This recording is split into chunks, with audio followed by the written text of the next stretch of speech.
I welcome Rajit for the welcome speech. Thank you. Sorry for the trouble. So I was getting some weird pop-up. So as you know, like I'm not going to have a welcome speech or anything. You all know Noushad, he was with the technical forum for the past few years, and he was coordinating all those trainings and all. He did a few trainings in past as well, so he's the trainer for us for today. So talking about Prathidhwani and its technical forum, so we are having our 103rd session today.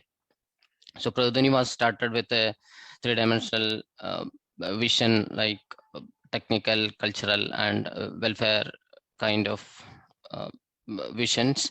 So we are into this technical vision, and we are having this sessions, trainings, and we have a lot of other activities under the tech forum. So like we had a lot of training sessions, and because of this success of this technical forum, we got an idea of creating a job portal, and we hosted a job fair. There were a lot of companies, and we got around 20,000 applicants for that, and many of them placed in those. So technical session is doing a lot of things for the IT community, and that's what we urge to do. And a small request from our side to the audience. So if you find any trending technology or anything you need a session on, like you feel that it would be great to have a session on, give us the list of it. And if you would like to give a session on some topic, contact us, and we will discuss and finalize on those. So apart from this technical things, we have a lot of other areas we focus on, like arts, sports, all other stuff. So if you are interested in any other kind of things, you can reach out to us. Like we have Srishti going on, which is on the art side, and we have Kisa starting on, which is again on the art side. We have Sports Forum, which host Prathidhwani events and all kind of things. So as we have restrictions on going to the ground and creating coordinating things, we are not really active in ground, but we do have a sports forum, and anybody who is interested in sports can write to us for that. And anybody who is willing or interested to volunteer for Prathidhwani may reach out to us. I'm not like taking so much time from this.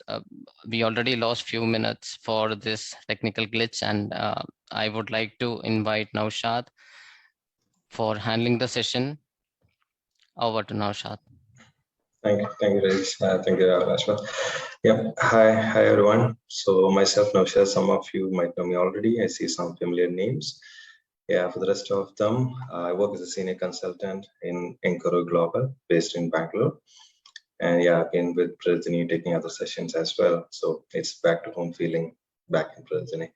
So once again, this session is not going to be a radio type. If you have any questions, right, in between sessions, if you want to ask something, feel free to unmute yourself and ask it, especially in sharing mode. I may not be seeing even if you raise your hand.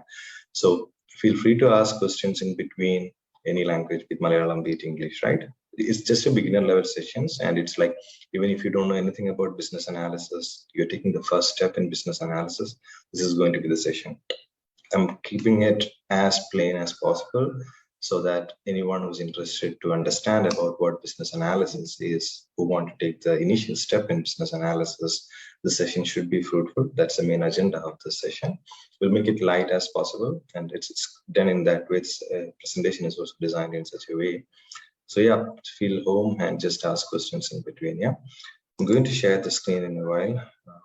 Yeah, thanks for making the host.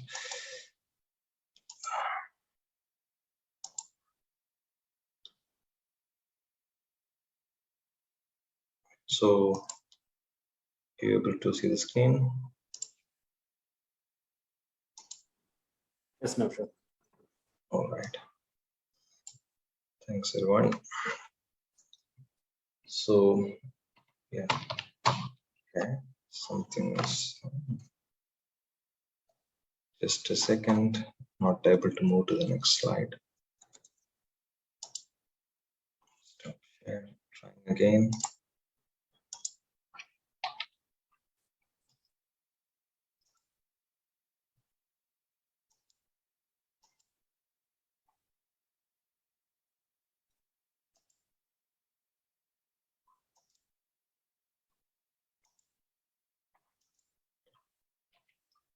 All right. Are you able to see the screen now? Yes, Noushad. Please go. Good. So first of all, about business analysis, right? So as per how, even if you look at internet, you'll be seeing that it's the professional discipline of identifying business needs and determining solutions to business problems. Now, I know most of us are from the IT background. How does that really apply to the context that we're speaking about, right? So any IT system or any technology that we use, we have a client who comes with a business. So you need to identify the business need. It can be a need, it can be a problem that can be from the business, and you need to design a solution, right? So sometimes will be fresh ideas, right? You may have clients who may come to you and say, hey, I need to develop an e-commerce application, for example, or I have an idea, right? Initially, Amazon was an idea, right? So any new ideas can come up, and that may be your client requirement. Sometimes the client may not be the one who's going to come and tell you what exactly he needs. He may be just putting up his thoughts and saying, I need something that can solve this. So it can be a problem statement, it can be a business need, and what business analysis is of identifying it and determining the solution. So it is simple to say to determine a solution, while in reality, it's not that easy, right? So you need to really understand and make the solution work. Anyone can design, anyone can say this can be a solution, but it should practically work. So solution, most of the time, when it comes to our field, IT field, business analysis is a large concept. It's a huge, vast area. And I'm speaking from the IT background because most of us are from that background. It depends on the domain. It has different roles and different characteristics, right? But speaking from an IT background, it's most of the time developing a software system. Yeah. And at times, you may not need to develop software system. At some time, it is a process improvement. You don't want a system to solve. At some time, you hear a problem from a client and you say, hey, you can do this process wise. You can just ask this person and do this communication. It's solved. So every business challenge does not need an IT solution, does not need a software system to be implemented. So most of them from our background needs a software system, and others are like a process improvement, or sometimes it is an organizational change. Sometimes it's all about making an organizational change or strategic planning. So what I'm trying to convey here is business analysis. It's not just about developing a software and helping client. It is sometimes a process-wise change, a strategic planning change, an organizational change, anything that can, yeah. So that's the broad spectrum of what business analysis is. Now let's go to some examples, right? So we have, yeah, anything? Okay, seems like a microphone, yeah. So we'll take an example of John, okay? John is a person who runs a fruit shop, and his business was going really good. So he has been selling fruits, his customers were coming and buying fruits, and everything was happening good. His life was going smooth. And as we all know, then comes the COVID-19. Then comes the lockdown where he cannot operate his business anymore. Now there should be a solution to it, right? So John, now in the next slide, we are trying to bring John, and he sees his profit is really going down, right? He was doing good, and as soon as the COVID lockdown came, his profit is really going down. Now, John is a person who made the business by himself, right? He did made the business from ground zero and had achieved where he was, but he didn't predict, like all of us, something like COVID-19 destroying his business. And at this time, John becomes really upset. He calls his friend and he asks, what can I do? How can I solve this? Because it's really running me out. I'm really upset about it. Now his friend suggests him, you hire a business analyst and see what you can do. So then John appoints a business analyst called Ted. Yeah. So Ted comes into picture as a business analyst to solve John's problem. Now, what does Ted do as a business analyst? We first need to understand what is the business objective of the John. Now, he may simply ask John, hey, John, what's your problem? John would be saying him, right, I need 75% of my customers back. And I need this business to be stable back again, profitable, running fine without any issues. That's what John's issue would be. So as a business analyst, the first thing a business analyst would look into is a business objective. What is required? Sometimes it may be what is required by the client, or sometimes that is what he needs, right? Or sometimes client may not say. The business analyst himself will ask questions to the client and understand what his business objective is. So if John was not a professional one and he didn't have a clear objective, his whole motive was saying, Ted, hey Ted, I want things back all right? He's so upset and he may just say that. For that, Ted should understand how much he has to bring back, or what is the business turnover he need to bring into. So any situation when a business analyst comes into picture, the first thing to do is to understand what is the business objective. Now, I'm making the short story here because we need to cover certain aspects, and then later you'll understand how we arrive at this kind of solutions. So what Ted would normally do is he would do an analysis of how John's business was performing. For this, he would normally need historical data, which means the last 4 years or 3 years data of how John's company was performing. In the event that John did not have a proper ERP system or proper system to take tackle of what was happening previously, the work is really difficult for Ned to identify what is wrong, right? So always for business analysts, we need data to work on. So Ted, in this case, let's assume John gave him his past data. We'll also see by an example how this data can make insights later in the slides. So Ned would look into him and tell John, hey, John, it's COVID, right? So obviously the business model that has evolved is to have a home delivery application. That can be sometimes what, in this case, what Ted told him was to create a home delivery app. And in normal scenario, like where we live, it may be again to associate with online selling partners, right? That's also another solution which can be looked into. But solution from Ted here was to create a home delivery app because people cannot walk into the shop and buy things. And work from home was a culture with COVID. So offer special work from home fruit packages, for example, because work from home culture is taking down the vitamin D contents of vitamin D or vitamin C contents of the employees, because most of the people are inside without regular exercise, not getting sunlight. So the next one would be to introduce work from home packages to have nutrient sufficient fruits to be included, discounts to be offered, and the resourcing has to be changing because now John needs more people to deliver rather than people at the store. So the resources to be made. So Ted gives the solutions and this works out for John.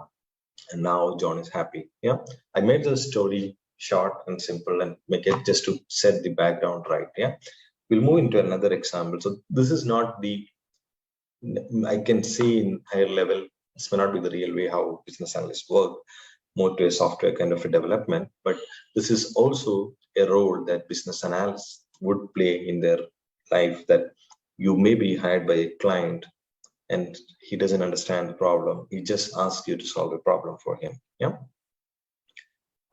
Are there any questions before I move, or are we good? Are you able to follow?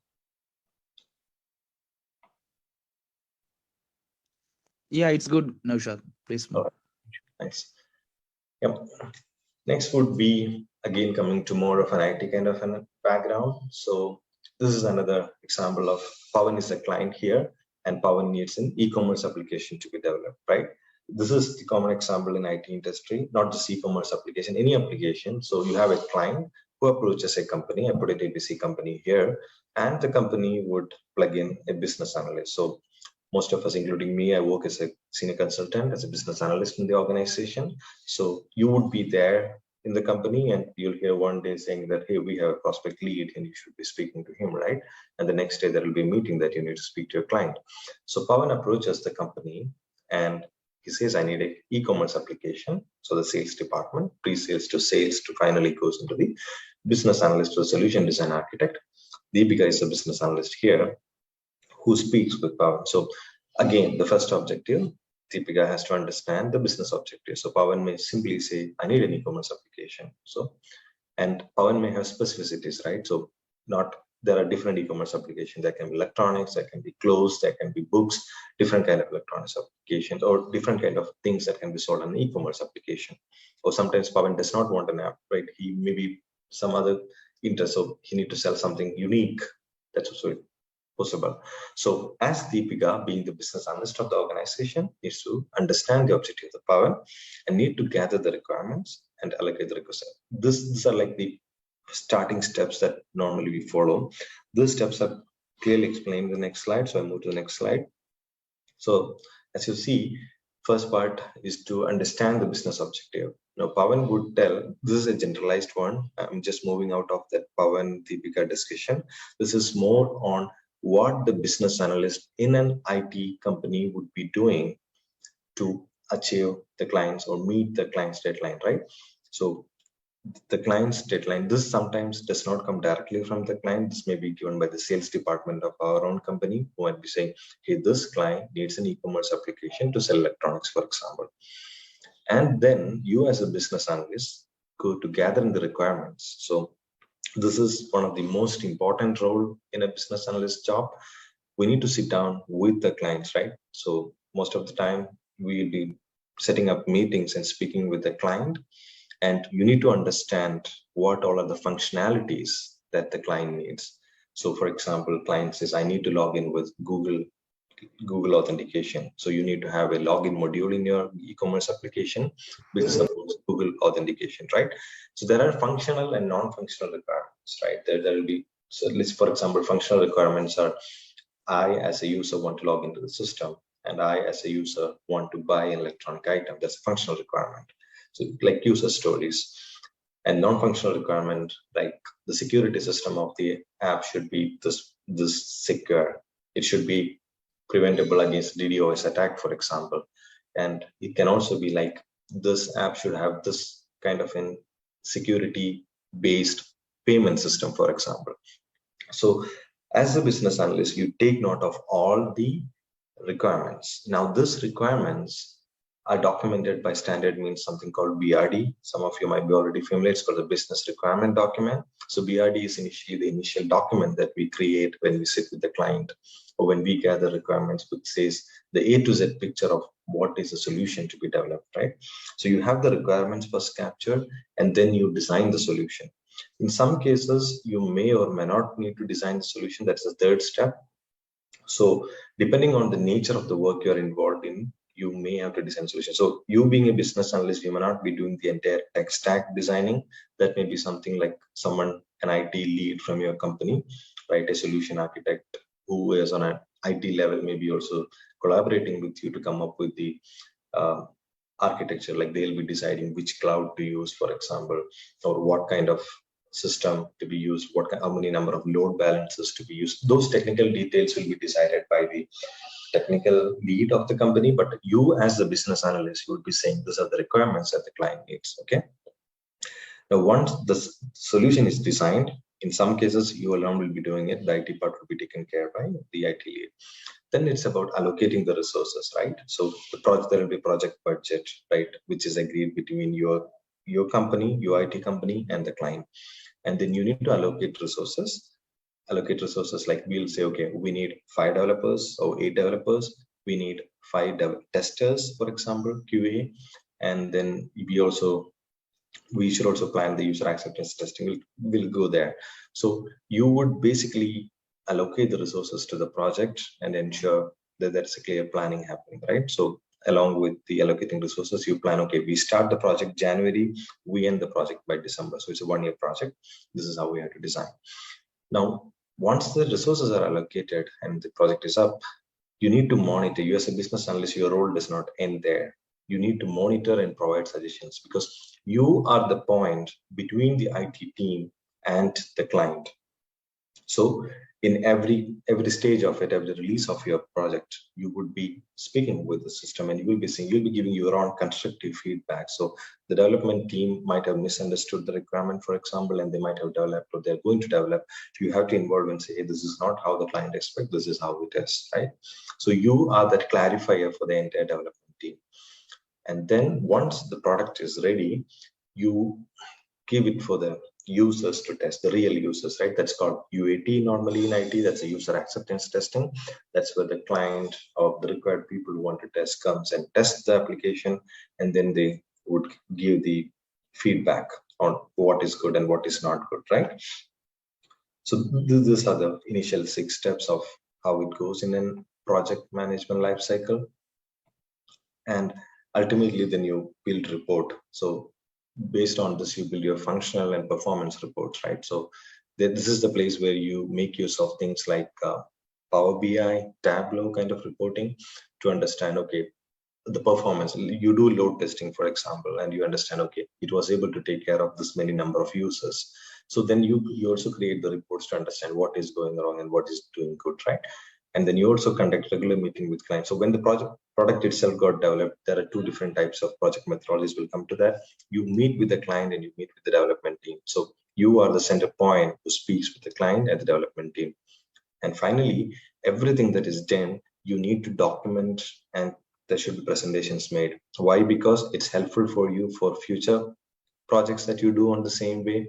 It's helpful for anyone who wants to look back into the project.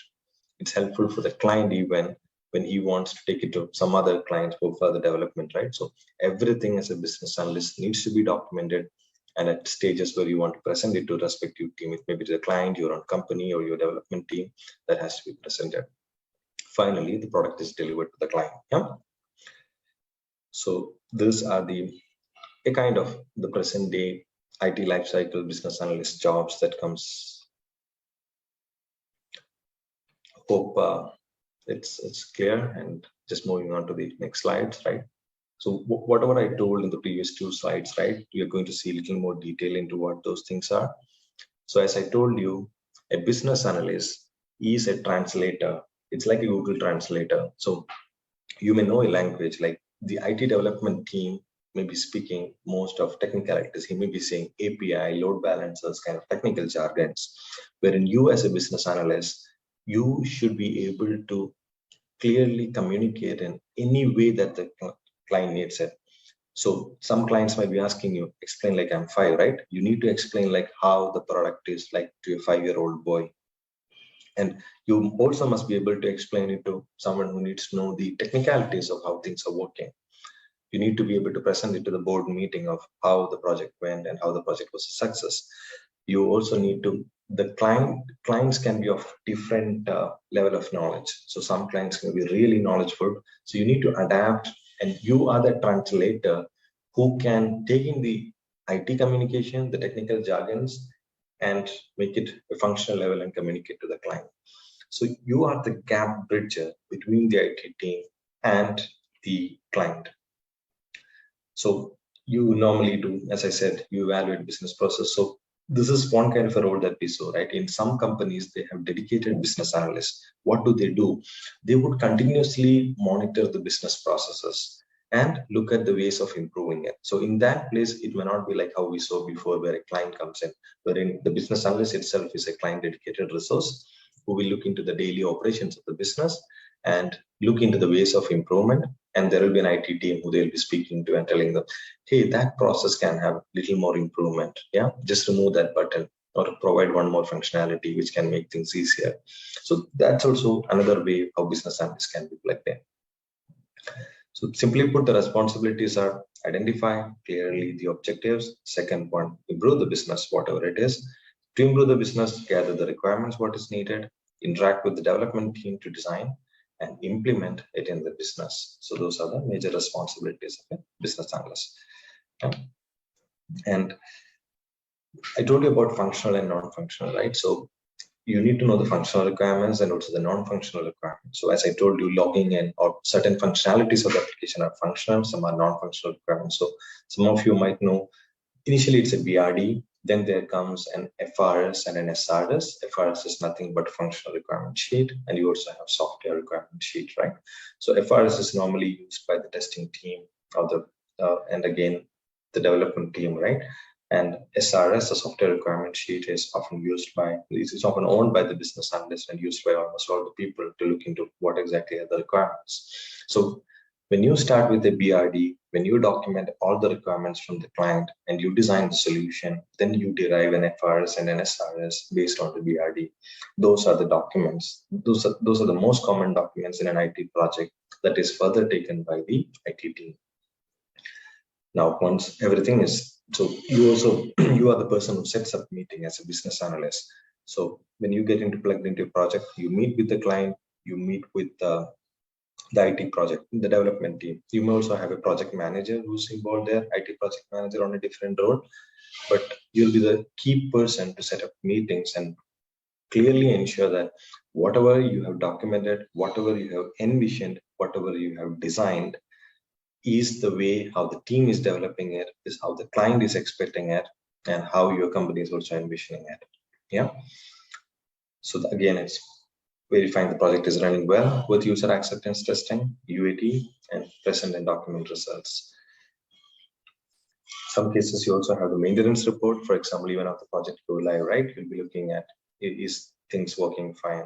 Every week or every month you pull up a report and see the maintenance is happening fine.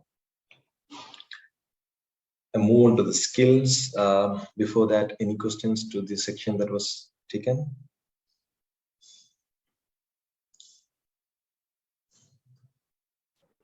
All good. All thanks. Yeah, just speak openly if you feel any doubt. Yeah. So the skills required for a business analyst, right? First thing, I stress this point every time, is understanding the business objective, because if you are not able to understand the business objective, you are not able to proceed to designing the solution. So there are instances when you are not clear on the business objective, and if you move on to design the solution, it gets into a mess. Just understand, the client needs something A and you design B. And there is a whole lot of some mistakes, maybe, quite some learnings, right? So if the client's expectation is different and you design something and the team got developed and things get into mess, and everyone will look into you like you are the responsible person. So as business analyst, before jumping into solution design, clearly understand what the business wants.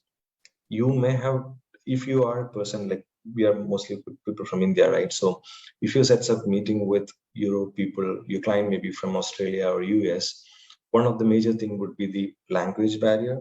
Sometimes you may not clearly understand what the person is trying to convey. Like I had instances where I was speaking to a client from Morocco, and it was not clearly, the client was trying with the accent to convey, and Indian accent is different from how the Moroccan accent of English is. And when you speak to them, and the meeting goes on for half an hour or 45 minutes, and ultimately at the end of the meeting, nothing is understood what the client requests, right? So you may have to go down to very deep level, and sometimes even pulling up a notepad and drawing it and asking the client, hey, this is what you want, this is how I see your process, and different ways. So the e-commerce application, the client came as fresh, right? The client simply came and told, hey, I need an e-commerce application. So in that case, the work is more easier because you just want to develop something from fresh. There are situations where the business does not start as fresh. You may be getting plugged into a project where there is an existing solution working and there is an existing process happening, and you want to develop on top of it, you want to improve the process. You have to be really careful. Without knowing the existing processes in that organization, without knowing that existing system, we should not jump into solution design. For example, the client may be using an ERP like Microsoft Dynamics or SAP, for example, and you go into the client, your billing starts tomorrow, and there will be a requirement gathering phase or a discovery phase, normally called an IT project. It will be like 2 weeks to 1 month. And that 1 month will be given for us to understand the client requirements. Now, the limitation here is the day one, if you set a meeting with the client is going to communicate their processes. It will be our first day or second day in that organization, and we don't know what really is happening. So before we dive into asking the clients on what they need or what their requirement is, we should understand how is the existing processes functioning? How is the existing system functioning? What is the existing ERP they are using? Just get yourself an access to the system, go through the system modules and understand. Or if you have really limited time, what you need to do is ask the person, get hold of a person who is on the ground, right? Who's on the ground working with the system. Sometimes you may ask your leadership, maybe the person who's communicating to you, he won't be able to, he will tell you, hey, as ERP, we do order to cash and finally you get invoice, for example. He will stop there. But sit with the person who works daily on that system and understand, let him share the screen, understand what he does in his daily life. So you get a clear understanding of what is required. And then look into what the business objective is. Then you will get a clarity on how to map it. So never ever move into solution design without understanding the business objective. Now you need analytical and critical thinking. This is really important. The reason because there are different ways to solve a problem, right? Point A to B, if you want to travel, you can take different paths. How do you determine which is the best path? The shortest time and good roads, right? There are two parameters that we decide when we want to commute from point A to point B. Now, similarly, when you understand, okay, there is a problem that is reported by the business or you identified a problem, there are different ways to solve it. Put yourself in that position and think about which is the best one. If you are committing point A to B, it is shortest distance, but the road is really bad, you would regret that decision. You would think about having a better road, even if 1 or 2 kilometers were more, right? So you need to really think about, is it really good? Some things does not need to be solved. That's the important point that has to be. So you will see a process improvement place, but at the same time, you need to ask yourself, is this really needed? Because is that adding value? There is a process, and if you improve it, it should either shorten the entire time of the process, or it should add values in terms of money to the business. So there is always a return of investment that is coming in. So before a solution design, you need to apply yourself on the analytical and critical thinking, and do not stress yourself. And if you have a lot of problems beforehand, what you need to do is solve one by one, and then connect the pieces like how you do Lego. So sometimes you move into an organization where there are a lot of process from order to cash and invoicing all happening together, and you want to solve it. Take one at a time. Solution it. That may not be the final solution, but solution one process. Solution all the processes how you want it to be, and then connect the dots. And finally, you will understand some of them does not need to be solved.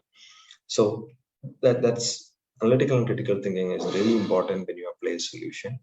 Otherwise, at the end of the project, that you will hear people saying, hey, this was not a good design, right? So you don't want to be in that position. And communication and interpersonal skills. This is really important. You may be a good person to solve the problem, but if you don't understand what they're saying, or if they don't understand what you're saying, there's no point in it. So you need good communication and interpersonal skills, right? So when it is, especially when you're an IT company and you are hired by a client from foreign countries, depending on the country of the people you are interacting with, some of them may have different kind of cultural differences that you should be able to accommodate, especially for people who might be so soft and light, and you should have that interpersonal skills to sit with them, right? The way how you communicate with them. So you should definitely be more polite to communicate, be more kind, because the people there who are going to tell you the IT requirements will not know what happens on the IT. They are people on the ground, and they just would tell you, hey, I need to click this button and I need this to happen. And depending on the mode of their day, they may be frustrated, right? So most of the time, they are already having their daily operations, and they are dedicated to also help you out to design the solution. So you should, the way to communicate especially is check with them what the right time of the day is. They are available to communicate with them. and then speak to them, be polite, be kind, and ensure whatever you're communicating is really well understood. And if you find that there is really good communication gap, get help of the people.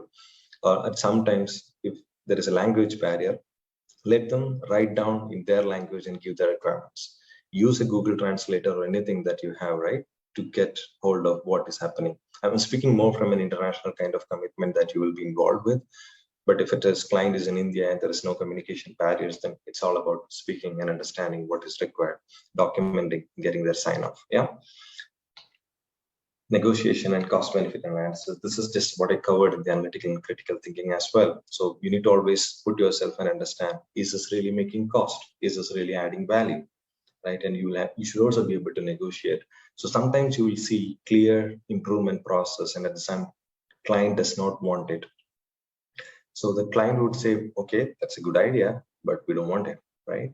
So you should be able to accept it and move on, whatever you are doing. Decision-making skills. So you as a business analyst, when you are brought into an organization, people expect you to solve all the problems. Okay, this comes with your job. So when you are plugged in as a business analyst, and there are different solutions, so the client would be like, hey, this dude is to solve the problem. Let me tell him my problem is, right? So he says, he would be expecting the answer sometimes straightly by giving the question. So he would say, my order to cash is taking 3 days while I want it in 1 day. What can you do? You may not really know how his order to cash process is working. You may not really know what are the process steps involved, what are the approvals involved. So they would just give you the statement or the problem statement and ask you to solve it. And in this situation, you need to analyze the process first and then make decisions. And when it comes to IT decisions, right, the kind of example that we saw for an e-commerce application development, you will be the decision maker, but clearly based on the client feedback. So when you conduct regular meetings with the client, at sometimes you would be clear on, okay, this is the requirement that is coming, and you make decisions and you tell the client, this is how it is going to work. Sometimes client may, most of the times client may be, yeah, that's fine, that's how it should be, right? So you should not be in a position to say, I'm a business analyst and I'm not going to make decisions, I'm letting the client make decisions. It doesn't work all the time because client may not be knowledgeable. Sometimes you're lucky the client is knowledgeable to help you with the decisions, else you are the person who makes the decisions. To make decisions, you need to have the out-of-the-box thinking capability, right? And programming languages. So most of the time, some of my friends who comes from other backgrounds, right? Mostly this is business analysis is a kind of a functional role. It does not need you to possess programming languages like JavaScript, Node.js, Python, right? Those kind of things is what we normally know. But it's always good if you know the programming languages like Python or the SAS kind of thing, right? Why? Because you, depending on the job role that you're functioning, depending the way how you climb the ladders in your career, you may have to do critical analysis. To do that, like Python is a very good tool to do the data analysis part, okay? And R is also a similar one. So when you want to connect yourself with clients or your business databases, or you want to drive insights, it's good that you know these programming languages. But since this is a beginner session, I would not say in order for you to take your initial steps in the business analysis domain, you really need this. That's not the case. It's fine you start your career as a business analyst without knowing the programming languages. That's completely fine.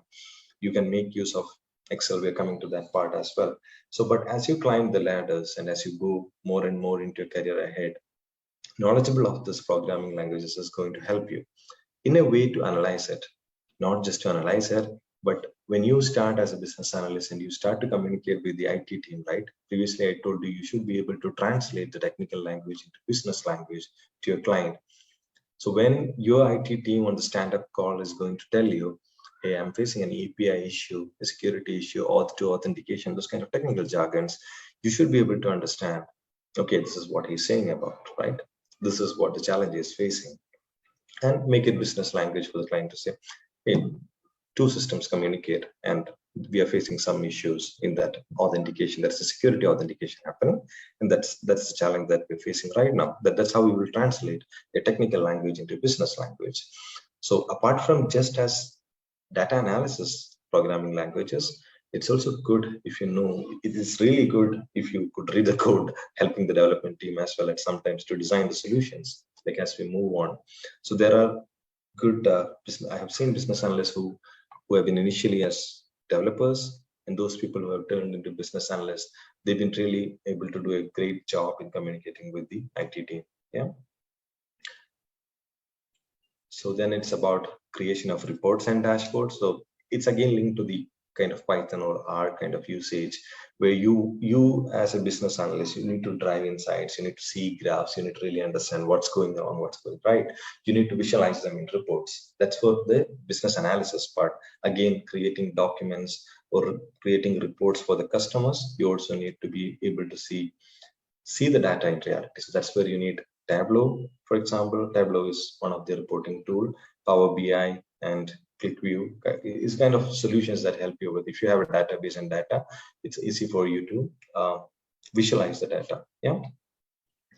So then database and SQL, again, beginners who want to take a step in business analysis, don't take a step back just saying that, okay, I need to know MySQL or I need to know Oracle database or SQL Server. So every system at the background might have a database, right? So that may be an SQL or a non-SQL kind of servers. Knowledge of SQL is really good when you come to business analysis. Again, that's not a must to start your career in it. Same as how I mentioned for Python or R. You should be at least knowing the basic ones, right? How to create, update, delete, or insert, kind of common ones. So you don't need to know complicated SQL queries, but at least if you have a database to pull out, select star from this particular table, at least that's the very basic command that you can apply onto a database like an SQL and get the data and pull it in an Excel and see what's happening, right? So it's good to have this kind of SQL knowledge on, and as you move on, as you climb the ladders, definitely good to have. Finally, you need to be really good with Microsoft Excel. Yeah. So Excel has more capabilities than most of us think. Some of you might be already knowledgeable than me in Excel. So Excel is a very good reporting and analysis tool, and most of the times it's the good friend of a business analyst. So you make use of these Excel. We'll show an example how you can do it, provided the time allows. Yeah. Yeah. Okay. All right. Then finally, as I told you, anything that a business analyst do for a project, document it for yourself, for other people, also for the project team. Yeah. And so in order to document, you should be good in Microsoft Word, for example, or Google Docs, whatever is preferential for you and your client.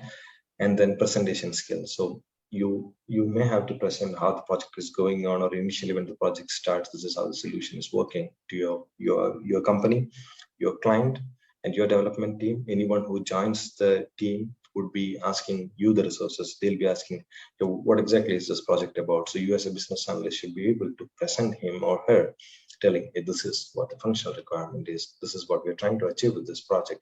So even if it's a developer or a QA tester, they'll be able to, you will be that helping hand in the project to help that person. Yeah. So document it for future, document it for present, yourself, company, everyone, and presentation is for helping all the people around. So those are the 10 major skills that you need as a business analyst. Are we good to move on? This is purely a radio play happening, right? Are we good? Mohamed, if I may ask a question, please. Sure, Nathan, yeah. What would be I would like to understand what would be the influence of Agile in the field of business analytics and business analysis? Yeah, right time. The question is, we are moving into Agile in the next slide. Shall we take it there? Definitely, thank you. Thanks, Nathan. Right time. Thanks for that. Yeah. Anyone else? All right. Since this is a beginner kind of, yeah, go ahead. I have a question. I would like to know about the sprints and sprints. Sprint. Yeah. Yeah, we are covering it similarly in the next one. Yeah. Okay. All right. I'm happy to hear exactly. I'm just before the slide and getting that question. Thanks for this. Yeah. Mohamed, hi, this Yes. is Ria here. Yeah. I just want to ask you, you said there is some basic programming languages that is required, right? So one you mentioned was SQL. Yeah. Which is the other one? Yeah, program, I'm going to that slide exactly. Python, R, and SAS. Yeah, SAS.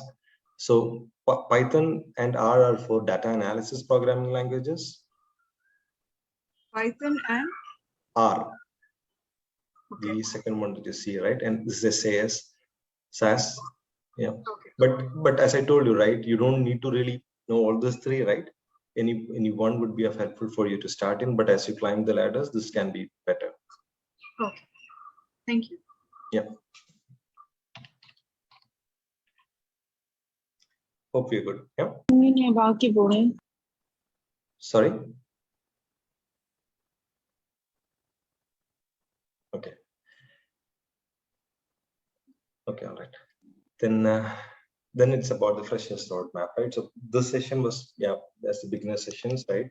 So if you're a fresher who want to dive into the business analysis area, having a graduate degree, that's really good.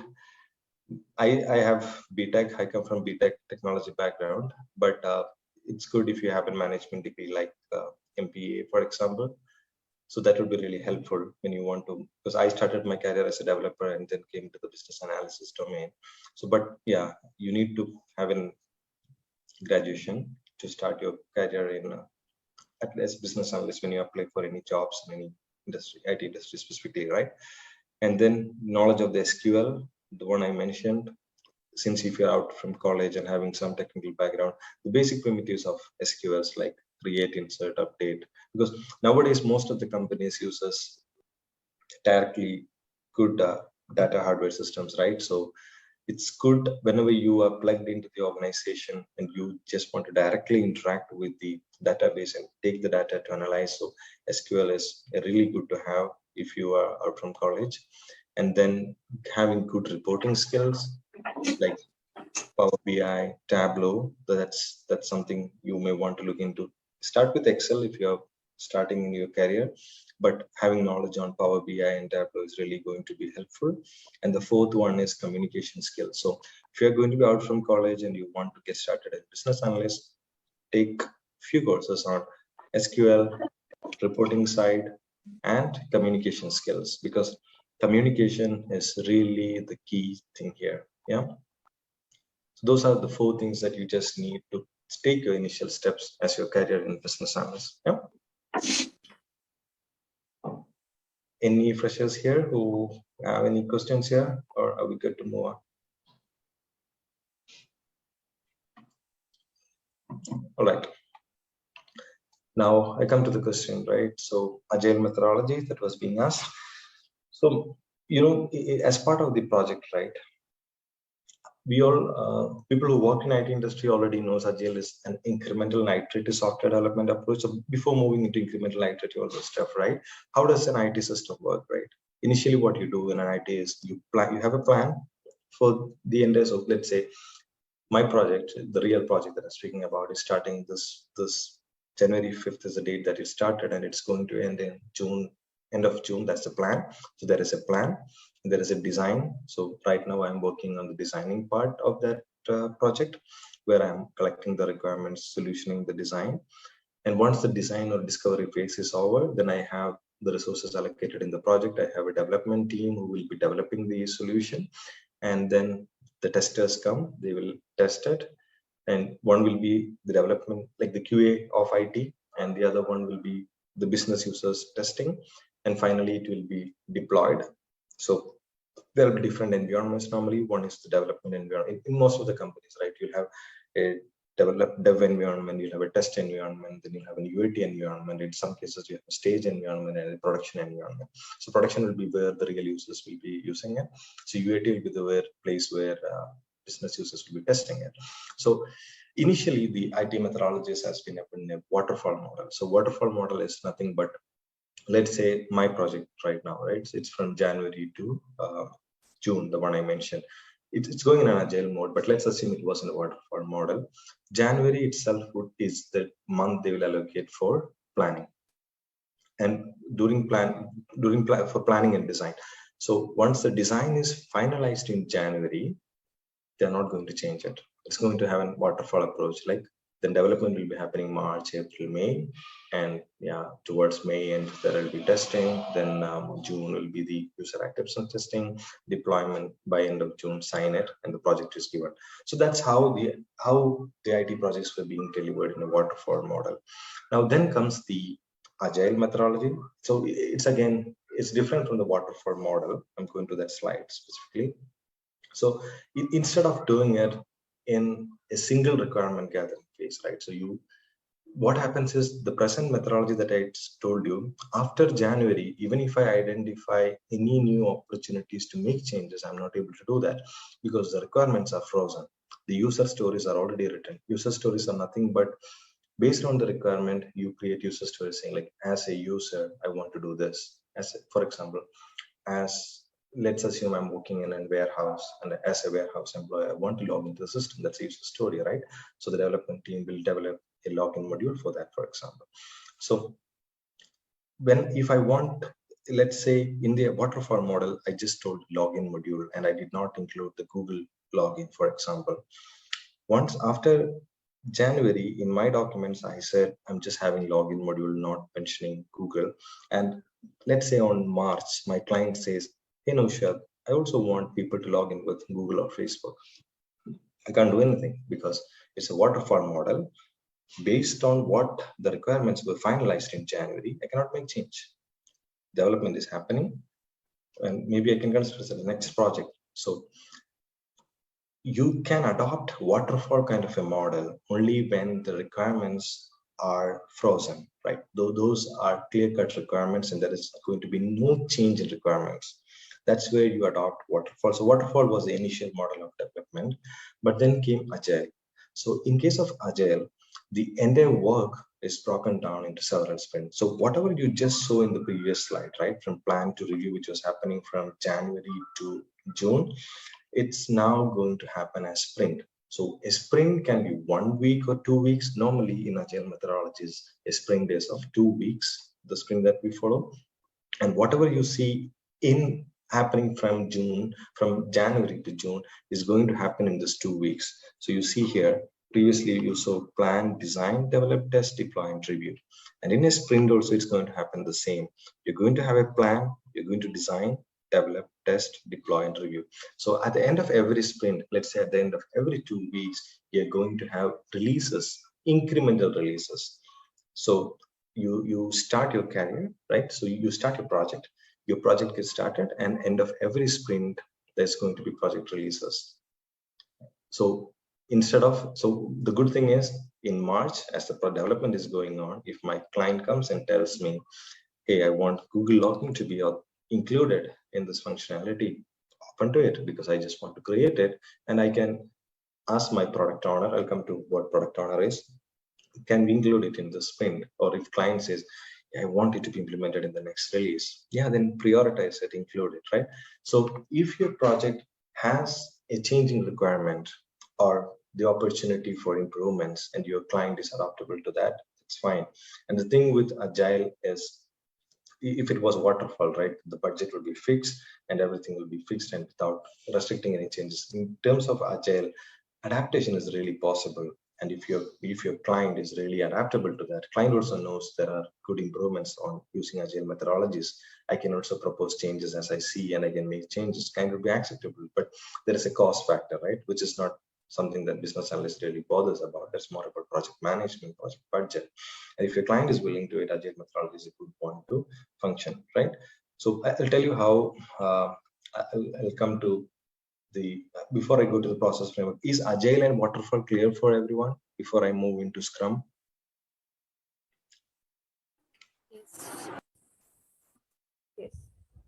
All right, thanks. So now I move in. Sorry to interfere, Mohamed. I have a Go ahead, question. Google. Yeah. So if we consider the Agile methodology, will that be a periodic wise, or it depends upon the milestone that we have set up?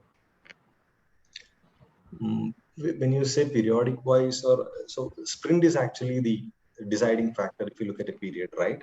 So the the periodic is 2 weeks or 1 week based on how you decide the sprint period. So that's a periodic, and milestone is also because your incremental release is happening end of every sprint. So that's also a milestone, right? If we consider from January to June, you said that from each month there will be a sprint each, right? Yeah, every two, the incremental release of when it has to go into production is something decided by the product owner and the project management.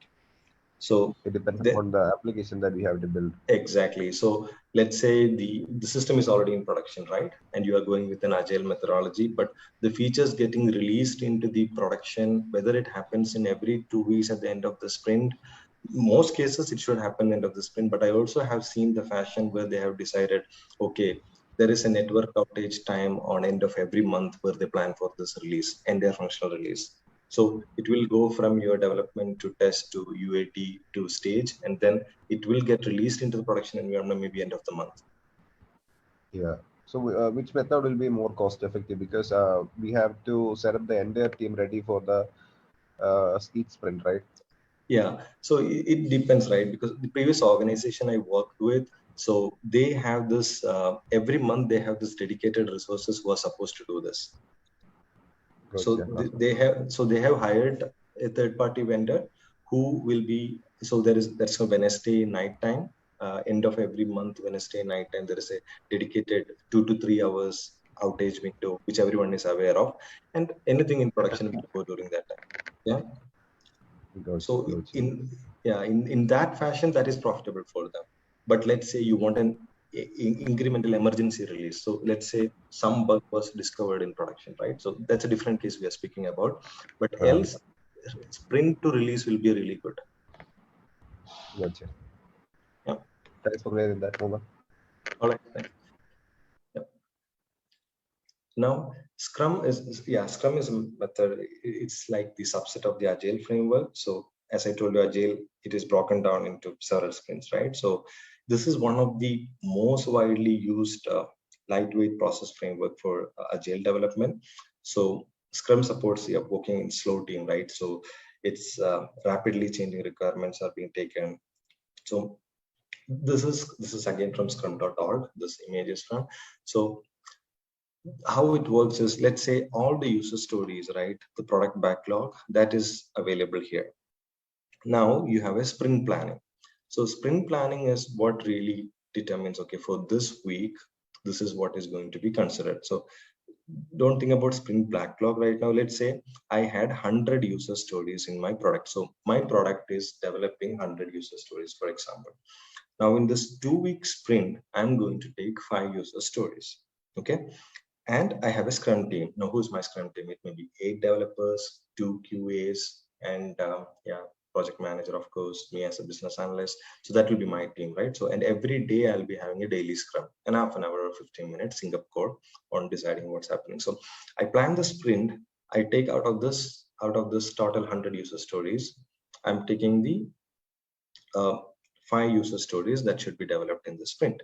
And every day I'm going to have, so there will be sprint planning happening earlier to that, and then we will be having a sprint backlog. Sprint backlog is, let's say this 5 user stories, 2 of them were not developed. We were not able to meet. Even if we took 5 user stories, 2 of them were not able to be developed. So that comes to the sprint backlog. And then if there is, so 5 user stories were taken, any backlogs from the previous sprint will be here. Those will also be added here. And then there will be a daily meeting happening. The Scrum team develops it, then you review it, and once things are developed and tested, it is being deployed incrementally. Let's say of the sprints that we took, those things did not fall in, right? So after a sprint release, there should be a sprint retrospective to be happening, where we will analyze what went wrong, what we were not able to do, and why. Those things will be considered, right? Some of them may be, okay, it was a holiday time. Let's say last December, towards end of the December, resources were not available because everyone was on holidays. And so that may be the reason why it didn't happen. So end of the sprint, you're supposed to have a sprint retrospective meeting and say why those things that we planned were not able to be developed. Then again, it comes back and is added to sprint backlog. And anything on the sprint review, you decide, okay, whether I need to include it into the next sprint or do I need to take it back. So similar to how we told, right? So if the client is saying, hey, those requirements that I told you earlier, I don't want it. So then you don't want to add into that product. You need to take it out of it, right? So there will be a product backlog. That's the huge set. And for sprint, some of it, and then you develop it and incrementally release it, right? So that's more of how this happens in terms of a Scrum methodology. And the three major, like there are concepts and artifacts and ceremonies in sprints. So roles are like you have a product owner and you are a Scrum master and development teams. And some of the time it's often confusing as a business analyst, because I have played, like I've seen people on the Scrum master role, sometimes on the product owner role. So yeah, it depends on how your organization or your client want to place you there, right? So product owner is normally the person who owns the product backlog, and he'll be the person who writes the user stories and also determines on the user acceptance criteria, for example. And he's also responsible for prioritizing what needs to be taken and what does not need to be taken. Similarly, there will be an ROI, right? Return of investment. What if the stories are taken? Is that really adding value? Is there a return possible?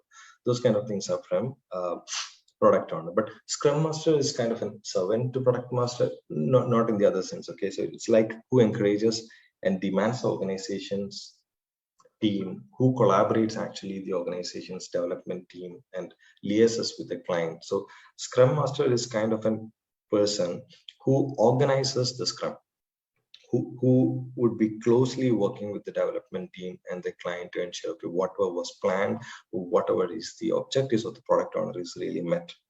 Yeah. So the obedience of the Scrum, the following of the Scrum is really the duty of the Scrum Master to ensure this is planned, this is what has to happen, right? So daily sync up calls, for example, Scrum meetings, those things are the responsibilities of the Scrum Master, then the development team. So since this presentation is more about from a business analysis point of view, I'm giving more stress to this course, but development team, they are really the backbones, right? So they are the people on the ground who develops what is needed. But you as a Scrum Master or you as a product owner, for the role you're playing in, you need to really be clear to the development team on what is needed. Development team will not be the person who comes and speaks to the client and asks, hey, what do you need, right? The development team lead, or they don't speak to the client. It's only you who speaks to the client and who knows the requirement, who have envisioned the system, who knows from start to end. You should have the clear picturization in your mind. So oftentimes, it does not mean that you as a business analyst need to be answerable to every question that they have, right? You're also humans. So, but let's say when things are being developed, if it's a fresh product, the chances are less. But let's say there is an existing product and you're working on a new project, making some changes to the existing ERP system, for example, there will be somewhere as part of some other project, some team might have developed some other functionality. And the way how you see this functionality and the development team is developing it is going to conflict with it. So there are certain situations where you may not know what the previous vendor did to the CRP or what did he actually made. So you may have to go back and refer the documents if available to see what did they develop there. So it should not conflict, right? So I'm speaking from my experience where different vendors had created different modules for an ERP system and we had to plug in and work on one of the projects. So it was not really easy because the documentation was not good. So that's one of the important principles of documentation, because it's helpful for other people as well. So, and development team, when they started to develop things, we started realizing, okay, it's not the standard functionality. Sometimes, right, sometimes people take easy paths to develop, which creates problems later when we look at the standard functionality and try to implement something. So yeah, that's for a different discussion. So this are the three major roles in a Scrum methodology: product owner, Scrum master, and development team. And coming to artifacts, you have the product backlog, sprint backlog, and product increment, which we just saw before. And the ceremonies, right? What really happens? You have sprint planning, review, retrospective, and the daily Scrum. So that's more on Agile and Scrum. Any questions or?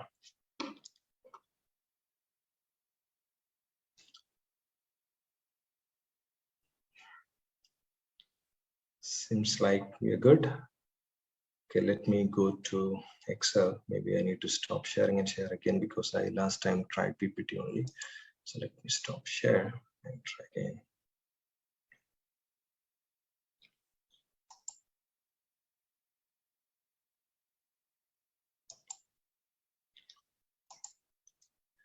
are you able to see the Excel sheet? Yep. Yes. Yes. Yeah. So let's say we have this is a data of a company in US, and they have, let's assume it's a supermarket, kind of a hypermarket company. Okay, they sell different products across different regions. So US is a very big country, right? So you have north, south, different regions and different segments of it and different products, and so there is an order date. It is an online selling company. Let's assume it that way. So you have an order date, you have a ship date, the date it was shipped, and you have a ship mode. So there are different modes of delivery, right? You can on-day shipment, standard class shipment, different type of shipment, and you have customer names and the segment. So segment can be consumer, some maybe home office, sorry. And then the country is definitely United States, and different cities of country, state, and this is the address, postal code, region, and the category of the product. So some are furniture, some are office supplies, some are technology, yeah, and subcategories. So again, in furniture, you may be having bookcases and chairs. Similarly, for office supplies, you may be having labels and art. And there's a product name, which is in detail. And then you also have the sales data of it. So you have the sales data, quantity, discount, and profit. So the sales quantity, sales price, and the discount and the profit that you have made from it. So this is what you as a business analyst, when you get plugged into a medium kind of an organization, what you may be getting in. So you need to do some analysis, right? So I don't know how many of you know the pivot table in Excel, but yeah, pivot table is really an interesting, really good one, really a friend of business analyst people, because this really helps us to visualize how things are, right? So on this sheet, for example, I'm going to use a pivot table on this table range. So I'm going to say, no, I don't want to specifically mean for that. So let's say I want the entire table to be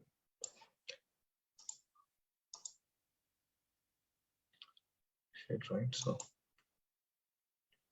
So this is how a pivot table would come, right? So now I'm going to see the segment and category sales of this one I want to visualize. So this is the fields that are available here.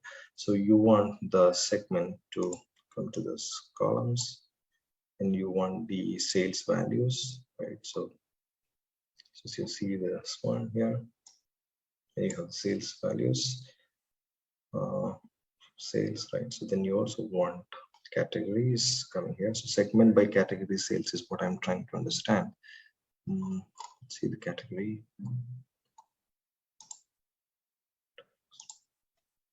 Okay, so this one. So here, what I've done is using pivot table, I'm trying to visualize the sales that has happened. So for example, furniture in the consumer segment, right? This was the sales that we had and the grand total sales. So I'm just showing how easy is it with the pivot table to do such kind of an analysis to a data rather than taking other conventional approaches and finding it out, right? So now if I want to make a chart out of it, what I just want to do is I need to insert a chart, right? So you can go to the recommended charts, right? So a bar chart might be helpful. Okay. If I look into it, right? Yeah, the blank that I should have removed it, but yeah, that's fine for now. So this clearly shows me which is actually having good sales, right? So if I look into it, it's in the technology that I'm basically having this good amount of sales happening. So just to understand, right? Pivot table is really helpful for you to derive data values or derive learnings from what exactly data is. So there are different ways how there's a preset defined actually. Tell you. So this is like sales by category and segment. This is so based on pivot table, you can derive a different such kind of insights and maps to analyze. So for example, this is sales by region and year. So when you do this kind of an analysis, you know, okay, the sales has clearly gone from 2014 to 2017, there is an increase, and at the same time in which region it was. So if you look at here, the west side is really having a good amount of sales being increased. And yeah, so sometimes if you look at west initially when it goes to 2015 had a sales less than what was previously there. So that's sales by region and year. And this is again a pie chart which says the profit based on the segment. So it can be consumer, corporate, home, or grand total. So yeah, how much profit has each segment given to the company, right? So what would this really help? This would really help you to understand which segment is poorly performing and what are the steps that you can take to help it, right? So let's say when it is coming to supermarket or hypermarket, the shelves display is really important. Sometimes the sales that is really less for corporate.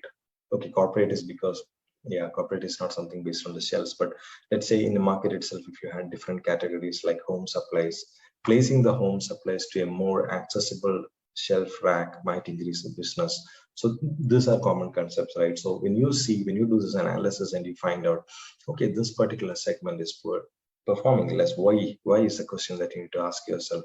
Why may not be seen, sometimes not eligible from this data.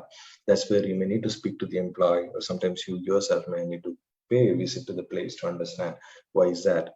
So there was a fruit company. Basically their business was going down because their quality was really low, and how the quality was going down was because it was placed in a, it was transported in a refrigeration condition which was not as per the temperature it should be.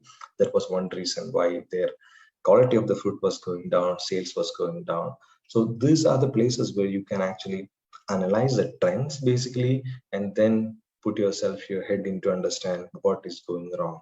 When you identify what is going wrong, take solution. So the example that I told you on placing the items on the shelf rack, which is more accessible, that's not something you need to solve by developing an IT system, right?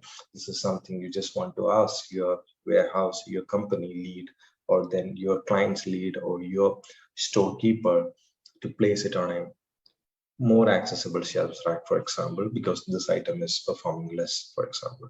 Yeah. So again by subcategory. So there are different ways how you can derive all this kind of things. So yeah, I think what I tried to explain, most of you might have understood. Yeah, if not, please feel free to ask. Yeah.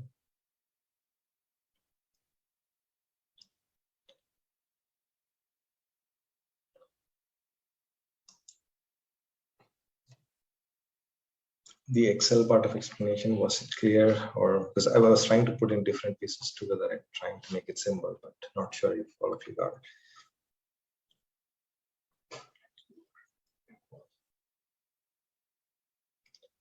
Yeah, I plan to put the last 15 minutes towards questions, but yeah, not sure if there are questions basically. Hey, Noushad, this is Rohit. Can you hear me? Yeah, I can. Go ahead, Rohit. Yeah. Yeah. So I have a couple of questions. So first one is basically, I heard about climbing up the ladder throughout our career, right? So regarding the career growth, so where should one who is starting off with business analyst be aiming at reaching 5 years down the lane or 10 years down the lane? What position or what kind of a role should he or she be expecting to reach at or to aim at when after getting into business analyst role? Yeah, so normally the ladder in the present day client IT organization, right? I'm again, business analyst is a wide spectrum. I'm limiting the discussion or limiting the spectrum to the IT domain itself. So if you're looking at it, right, 5 years down the line, a fresher should be in the lead consultant role of a company, L3, simply, yeah. So level 1 would be the BA. So different companies have different naming. So in my company, it's called consultant, senior consultant, the lead consultant, right? Some companies it will be business analyst, senior business analyst, and the lead business analyst. Sometimes they may not use lead business analyst. Later they'll say functional solutions architect, right? So 5 years down the line for a fresher should be at an L3 role. That's how I look into it. At least starting off an L3 role. Okay, great. Thank you. One more question. So what is your opinion about getting into or getting a membership into some kind of a reputed and established organization like IIBA, like International Institute of Business Analysis, and also getting certifications from such institutions? How does this help being like irrespective of being a fresher or an experienced person, irrespective of that, what do you think is the role of certifications from such reputed institutions? Good question, Rohit. I missed this to cover actually in the slides, right? So certifications are really helpful. Where does it really fit into play? For example, I'll explain from how I do, right? So when my company would try to sell me to a client, would tell, before I get into that project, they would be telling, okay, Mohamed is going to be your business analyst for this project. What would be the client asking? What are his qualifications, right? So one is the graduation, the second one is certification. So the international certifications like IIBA kind of things are really helpful. So these are your selling parameters. And the good thing is, as part of the certifications, when you learn, right, you come to understand what are the international do's and do nots of how to do these things. So certifications, wherever you are, right, some are expiring certificates, right, being member of certificates really gives higher end. So I know instances where there were two profiles, and the client does not see us, or client does not know who the person is, his expertise. Client would look into the certifications and then accordingly say, I need this PA for the project. So certifications for sure are really helpful, and as much as you can own them are really good. Okay, thank you, Noushad. I have a couple of more questions. Can I ask? Sure, no worries. I think we have 15 more minutes, so we should have ample time. Yeah. Okay, so what I could understand is basically business analysis is a kind of an amalgamation of different roles like product ownership, product manager, like a scrum master. So a little bit of everything is over there. So when someone is actually starting into this career, so what I could see is like there is a lot of ambiguity regarding the roles which is there in the market. So like exactly, it's not, the role is not actually named as business analyst when we see some job descriptions or job role. It could be product analyst, it could be, product owner or scrum master, product manager, anything. So for one who is starting off with the career, so does it really matter to actually focus on only the business analyst part, or get into something which is related to any of these domains and then transition into, or as you said, 5 years down the lane, we have some targets over there. So slowly transition into those roles. And when should a person actually decide to switch or to move or transition to a different position if he had chosen a particular niche of a job category, like he joined as a product owner. So when he should be actually thinking of actually seriously moving on up the ladder as a business analyst? Good one. Thank you, Rohit, for this question. Well crafted and rightly asked again. So, business analyst, right? I'll give you my own example.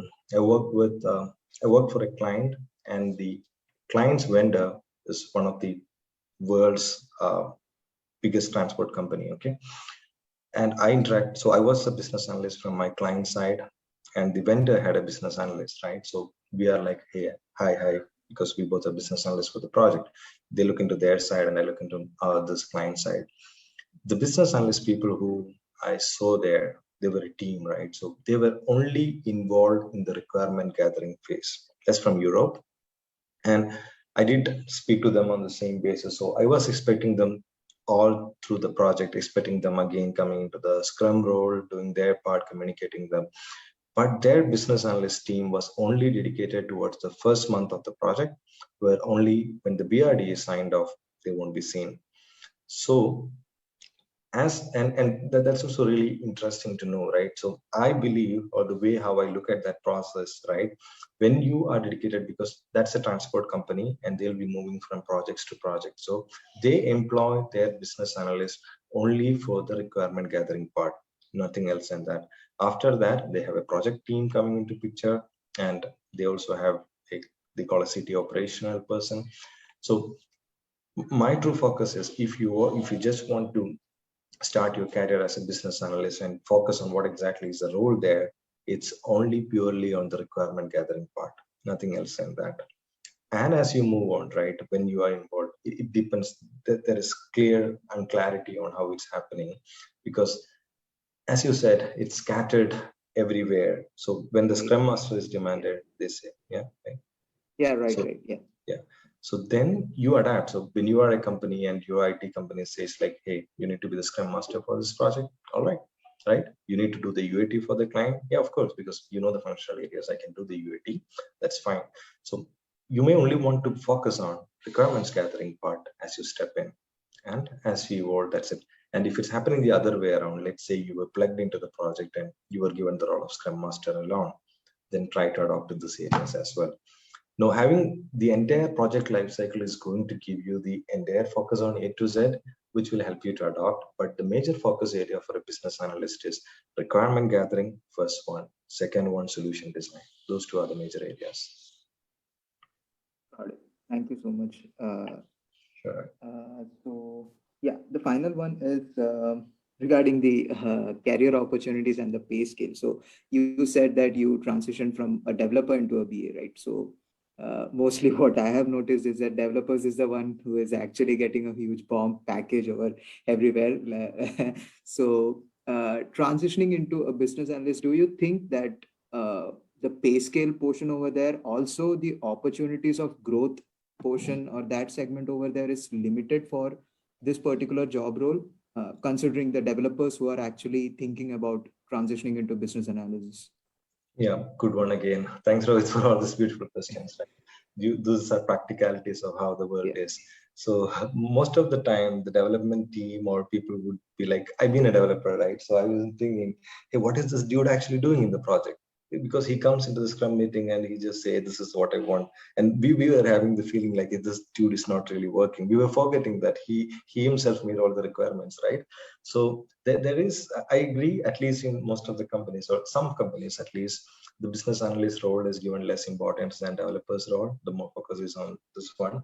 But yeah, everyone should be treated equally, right? So the pay scales, some companies, or when I've been looking at opportunities, I've been clearly understanding how it is different. So you're right, it's happening, but there are some conventions, right? But it's not everywhere, right? So the present company I'm working with is actually opportunistic of this. It's not kind of putting because there is a different dedicated team. We have a team called consulting and PMO. The team itself is dedicated for consulting and project management, and equal room of opportunities is given for developers and consultants. So it's all about you to look into those companies, understand where really BAs are playing a role, right? So when it's purely a product-based or a service-based company, that's where you may face this kind of an issue, right?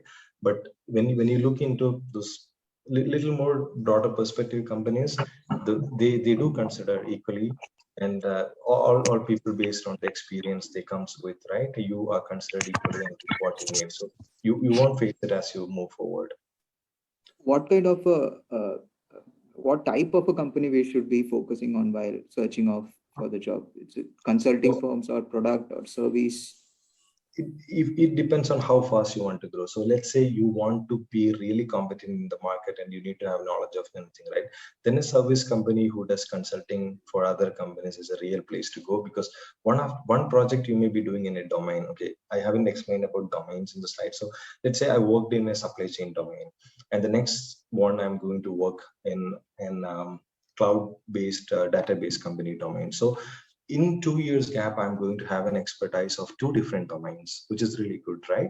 So, but if you were to go into a product company, let's say you're going to have your career in the dental management kind of a product company, you are going to know only that domain. You may have more experience in that one. So if you really want to get into be a master of many things, right? Knowing more knowledgeable, having more competitive skills, service-based companies who does consulting works for other companies is a place where you want to look into. Or if you want yourself to be subject matter expert of a one particular domain, look into a product-based company or even a consulting company who has a client who is specifically doing on a domain. So it's a question of whether you want to be the SME on one particular domain or you want to be the master of many things. Thank you so much, Noushad, for your time, and this was really insightful session. Thank you. You too. Thanks, Rohit. Yeah. Okay. Hi, Noushad. This is Ashid here. Hi, Ashid. Yeah. Actually, before asking my question, thanks, Rohit, because he actually asked plenty doubts, which includes mine also. That was a wonderful question, actually. So, Noushad, as you know, as you mentioned, like you are a business analyst to become former developer into a business analyst, right? So I am also in a same situation where I'm a Angular developer who is already having 4 years of experience, but somehow I don't know why, because even I'm looking for the business analyst role. So my question is like, what should be my approach? I'm a developer now. I know how the development is happening, and I'm as you mentioned, like agile methodologies, the Scrum, that all things I know, but I'm missing something. I don't know where actually I want to approach and whom I want to approach, because currently I'm in MNC, I'm working in data. So whether it's good to start in a business analyst role in my company itself, like job profile change from my own company, or what should be my approach? That is my doubt actually. So I would say you need to first look into you said you are interested and you are knowledgeable on this areas, right? You know how the things are working, right? So one thing is, if you're really passionate about moving into a business analyst role, you can ask yourself, right? Depends on your project and I don't know what are the conventions, or if you're, for example, my company is open. If I tell them I can move from this particular domain to this one, which is really good for me. I work in such an organization, so I don't know to what extent a company name that you mentioned may be open to.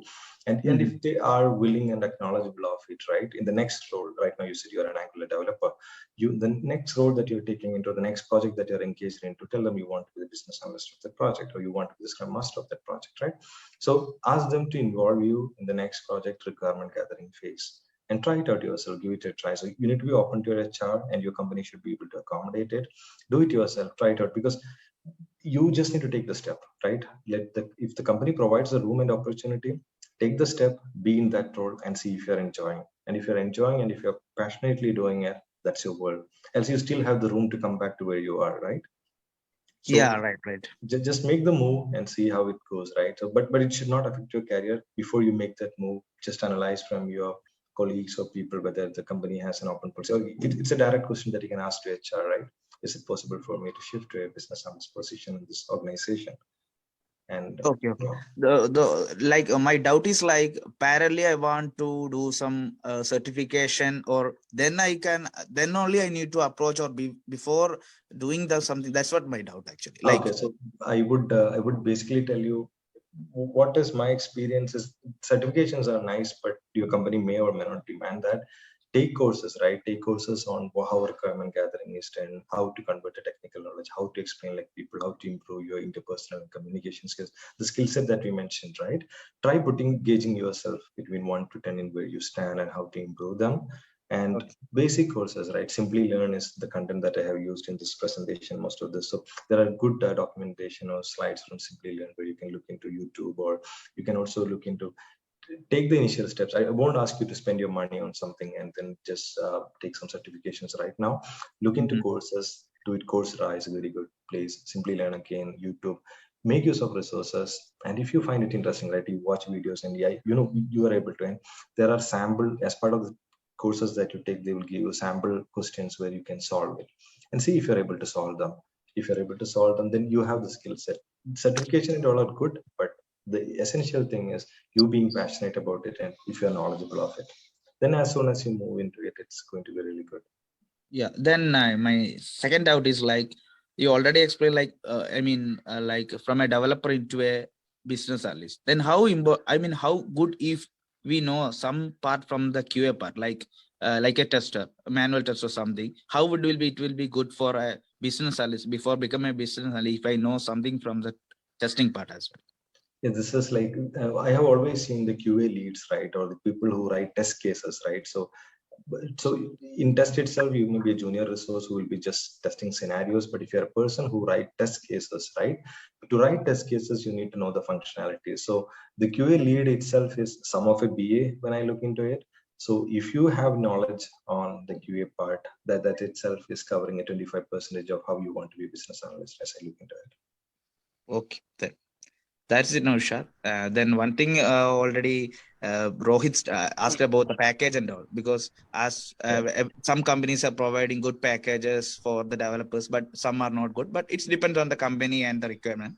But how about the job security? If, for example, I'm running a company A, for example, not mentioning any company, so they are going to face a financial problem or something.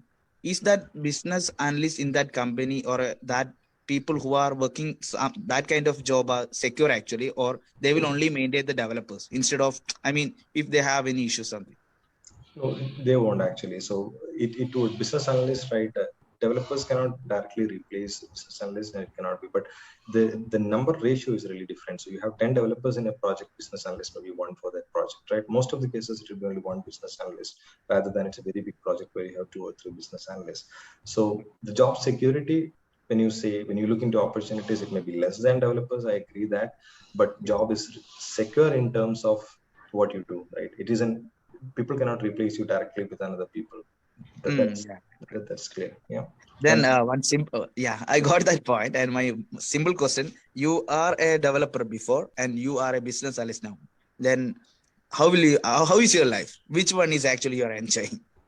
Like I'm enjoying more on the business analyst side. I'm not saying developing is a bad thing. No, I got some negative points. I'm listening you, but still I got some negative point. Like every time we are getting old, we don't have any family life, because midnight also getting calls. Because I have some business analyst friends, they are actually demotivating from, because I'm differently asking different question to them. But at that time they're telling, don't come to this. This is something, something a big piece of cake like that they're telling. So that's what I'm. Not really. I see you passionate about this, so it won't be a big piece of cake. It's going to be a small piece one. I'm sure about it. It's all you take the initial step, right? So it's not really thing. If you're passionate, but if you work in a client, right, you need to be at any time being available or something that's there. And if you have clear documentation on the process, everything is clearly documented, which any developer can read, then your life is really easy for them. But if you don't do it properly, then your development team will be having, hey, I don't understand this requirement, and get back to you and have a lot of questions. So that's how it really works. So it's not a big thing, I promise you. Just if you're good in communication, interpersonal skills, and you're able to analyze and have a critical thinking, you are the person for that. No worries. Don't be surprised to take the step. That's it. Anyway, thanks for the solutions. Always. Thanks, Ashok. Yeah. Hi, Mohamed. It's Gokul again.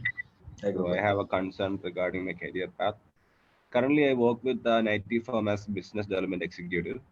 And as you explained in the slide, I mostly cover all the requirements and the skill sets, but I see myself as a consultant in my future. So how should I take my career path from now itself? From a business development executive to a consultant job role? Yeah, so normally, right, this names are often being used by companies in different way. So business development executive should be the person in a company who should be looking how to expand their own business. Okay. Yeah. And this person himself, as I told you, right, I did the discussion completely on an IT narrative. But I have seen business analysts dedicated to companies who are like business development executives who look into present day problems, right? They look into the present problems or ways of improvement, how you want to do it.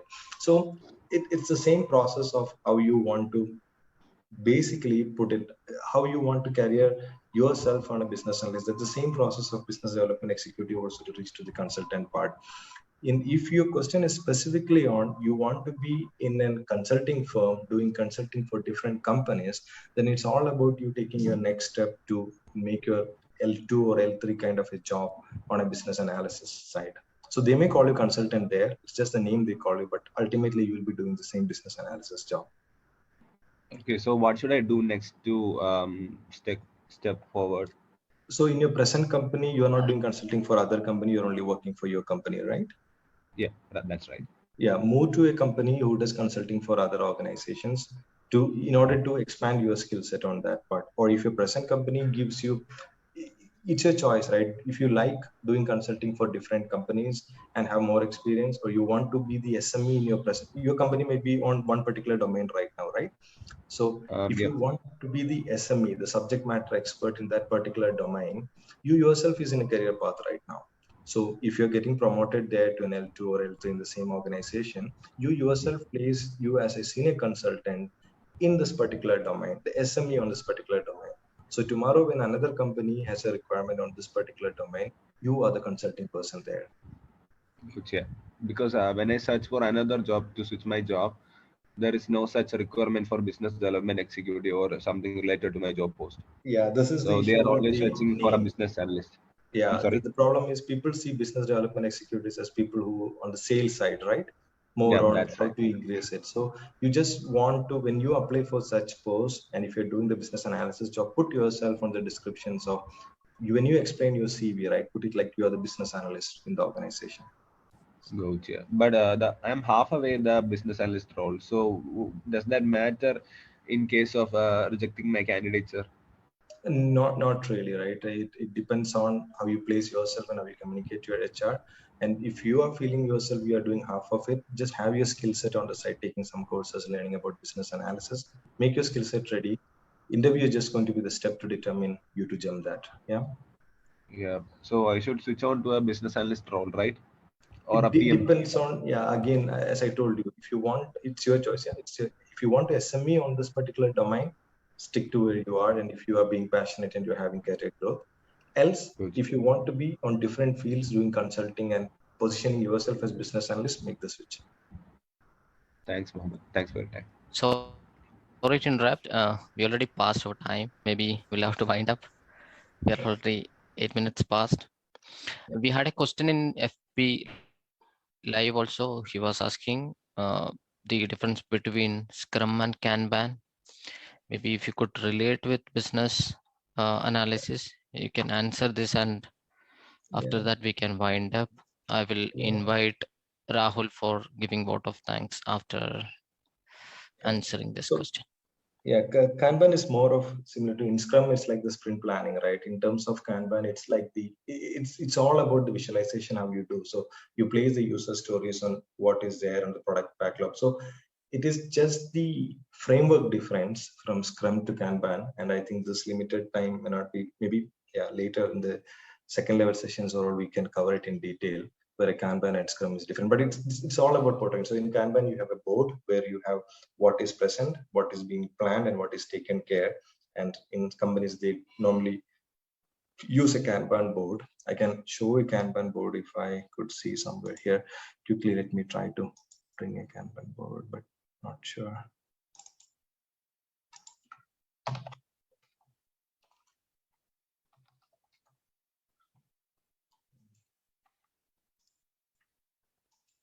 Okay, I don't have those docs with me right now. Maybe we'll cover it in future ones. Yeah, it's a bit of a different. Would it be possible for you to share your contact details? Like, so if we have any further queries, probably since we are already running out of time. Yeah, LinkedIn. I'm going to share my LinkedIn profile in the chat. Okay, thank you. So, yeah, and you can also reach me on my email quickly, so that would be really helpful. I'm putting it in chat.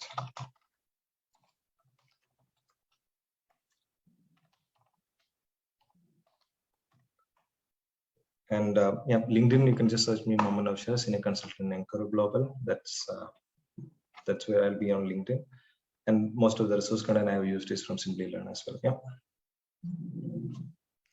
Thank you. Yeah, then let's find up, I guess. So I would like to invite Rahul Chandran for a vote of thanks.